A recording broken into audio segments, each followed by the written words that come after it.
So it's summertime here in the desert. It is 102 degrees outside today, and one of the unfortunate things that happens in the summer is that we get sunburn. And getting sunburn is never a good time. It's really uncomfortable, it can be very painful.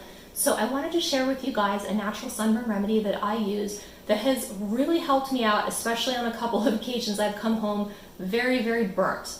So we're going to talk about the ingredients and I'm going to show you how to mix it up. It's pretty easy, and most of you might have a lot of this stuff at home, especially if you are into more of a natural holistic approach to things. Now the first thing that you'll want is you're going to want some coconut oil. Now as you can see, mine's pretty melty because it's kind of hot inside the house here too. It doesn't matter if it's more liquidy or more solid, we're going to blend it up at the end anyway. So you just need to make sure you have coconut oil.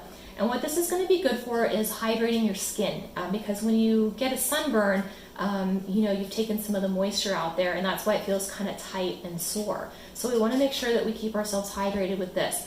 The next thing that we want is we're going to need some lavender essential oil. This is the one here that I like, that I use. Lavender is really great for sunburns. It's good for so many things. It's good for cuts and scrapes and bites, in addition to being something that is very relaxing and soothing. So lavender essential oil is going to be another one that you want to have on the ingredient list. What I would say about that too is make sure that it's something that is safe for you to put on your skin, because there's a lot of different essential oils out there right now, and some of them are made more for using topically and internally, food safe, and some of them are not. So make sure that you get the correct one, because I don't want you to have any problems. Now the last thing that you're going to need is you're going to need some aloe, which is the main ingredient of this formula. And as you can see, this is a big chunk of aloe leaf that I've pulled off of my plant outside. The great thing about aloe is it's pretty easy to grow and it's pretty hard to kill. So if you have a brown or a black thumb, you can bring this plant back from the dead. It can be all shriveled and dead, you put some water on it and it comes back. So this is a really great plant to have in your yard. One of the things that the aloe is going to be really good for, it's going to be good for rehydrating your skin, and it's also going to be really cooling. So if you're experiencing a burn where you're kind of starting to feel your skin kind of hot, this is going to be really helpful in order to kind of take that heat out and take it down a notch for you. The last thing that you'll need is you're going to need a way to blend this all together. I typically have a hand blender, but I have moved, so it is packed in a box somewhere and I'm not sure where it is. So we're going to try to mix this here with the bullet today. So that's all the ingredients that you need, and the next thing I'm going to show you is how to blend them all together. So now we're going to mix the formula up. So the first thing that we need to do is we need to figure out how to get the meat out of this aloe plant here. So I'm just going to cut a little small piece off here, and you can make however much you want, just depending on how much it is that you would like to have. Now I'm just going to take a small piece just like this, and the first thing that you want to do, you'll notice that these plants kind of have little spikes on the side. So what you want to do is you want to cut down the side here to just kind of open that up, and do the same on the other side here. This will also help you from getting poked while you're working with the aloe plant.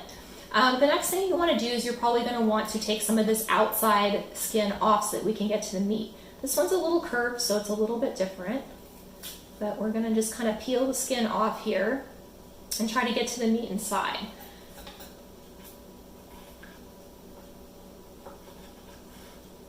Now depending how thick or how thin your aloe plant is, you're going to have more or less meat coming off of this, right?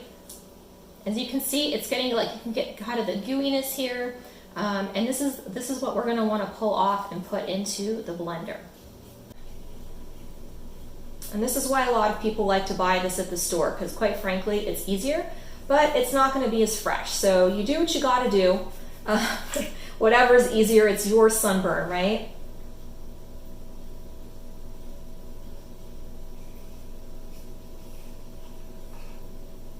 All right, and then you've got this meat here inside, and this is the meat that we want to use. So, you can slice it out, or you can just try to take the skin off the other side and then throw the whole thing in. Whatever's easier for you. I wish I was making this look fancier and more skilled, but it's not always as easy as people make it look on TV. So we're just gonna take the rest of the skin off here. And this too is when it gets a little bit slippery, so you want to be careful here with what you're doing. So when you're done, you'll have big slimy piece of aloe that looks like this, and then you can just put that whole thing right in there. Okay, so then I'm going to have to clean my hands off a little bit here because this is messy. And then we're gonna put the other ingredients in before we blend it. You take your essential oil, you can put like four drops in, or just depending how much there is.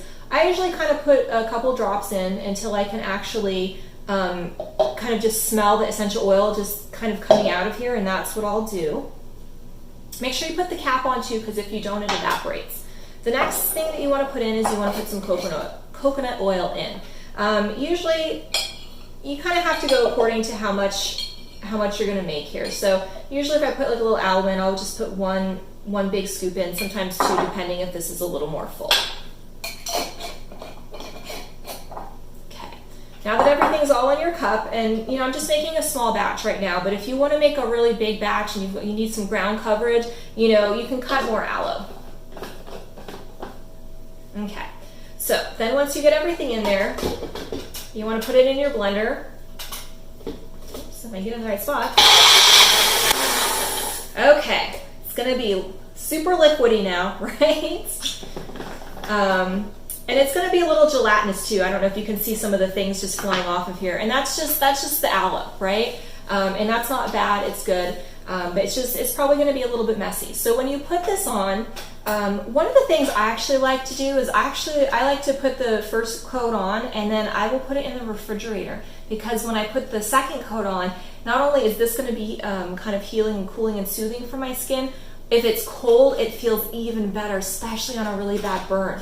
So if you like that trick, you can try it. Basically, I usually put mine, if it's a bad burn, I'll put it on like every half an hour, just really coat it to get it down, but just do it as you feel like you need it.